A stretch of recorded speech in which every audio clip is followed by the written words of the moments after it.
അപ്പോഴേ കഴിഞ്ഞ ദിവസം ഞാൻ ഈ പൂക്കളുടെ തേനൊക്കെ കട്ട് ചെയ്യാൻ വരുന്ന പൂമ്പാരകളെ പിടിച്ച് കുപ്പിലിട്ട് വയ്ക്കുമെന്ന് പറഞ്ഞില്ലേ. അപ്പം നിങ്ങൾ വിചാരിക്കും ഈ തേനൊക്കെ കട്ട് ചെയ്യാൻ വരുന്ന പൂമ്പാരകളെ മാത്രമേ ഞാൻ പൂട്ടി വയ്ക്കുള്ളൂ എന്ന്. പക്ഷേങ്കിലേ അങ്ങനല്ല. ഒരു ദിവസം ഞാനിങ്ങനെ വെറുതെ മുറ്റത്തിറങ്ങി നിന്നപ്പോൾ അപ്പുറത്തെ വീട്ടിലെ ചെറുനാരങ്ങ മരത്തിൽ ഇഷ്ടം പോലെ പൂമ്പാറ്റകൾ ഇങ്ങനെ വട്ടിട്ട് പറക്കുക.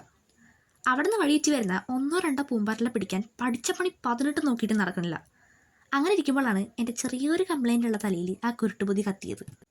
അതായത് ഈ ചെറുനാരങ്ങ മരത്തിലാണല്ലോ പൂമ്പാറ്റകളുള്ളത്, എൻ്റെ വീട്ടിൻ്റെ മുറ്റത്താണെങ്കിലോ ചെറുനാരങ്ങ മരമില്ല. ഇല്ലെങ്കിൽ എന്താ, ഒരു മിനിയേച്ചർ ചെറുനാരങ്ങ മരം ഉണ്ടാക്കാമല്ലോ എന്നായിരുന്നു ആ കുരുട്ടുബുദ്ധി. അങ്ങനെ പിന്നെ അത് ഉണ്ടാക്കാനുള്ള തത്രപ്പാടിലായി.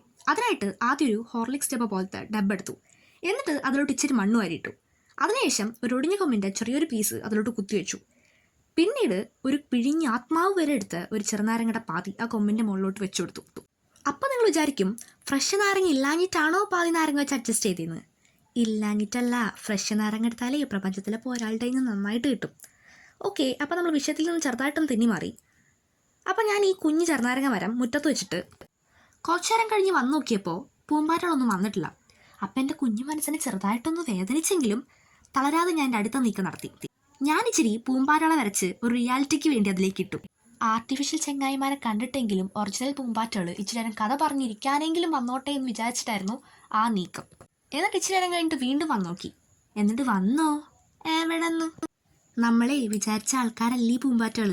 അവർക്ക് ഈ ആർട്ടിഫിഷ്യൽ പൂമ്പാറ്റനെയും ഒറിജിനൽ പൂമ്പാറ്റനെയും അതുപോലെ തന്നെ ആർട്ടിഫിഷ്യൽ ചെറുനാരങ്ങ മരവും ഒറിജിനലും കണ്ടാലേ പെട്ടെന്ന് മനസ്സിലാവും. പക്ഷേങ്കിൽ എനിക്ക് ഈ ഐഡിയ പാളിപ്പോയതിന് വിഷമമൊന്നുമില്ല കേട്ടാ. ഈ ഐഡിയ പാളിപ്പോയാൽ നമ്മൾ വേറെ ഐഡിയ കണ്ടുപിടിക്കും. എന്നിട്ട് നമ്മൾ പൂമ്പാറ്റിനെ പിടിക്കും.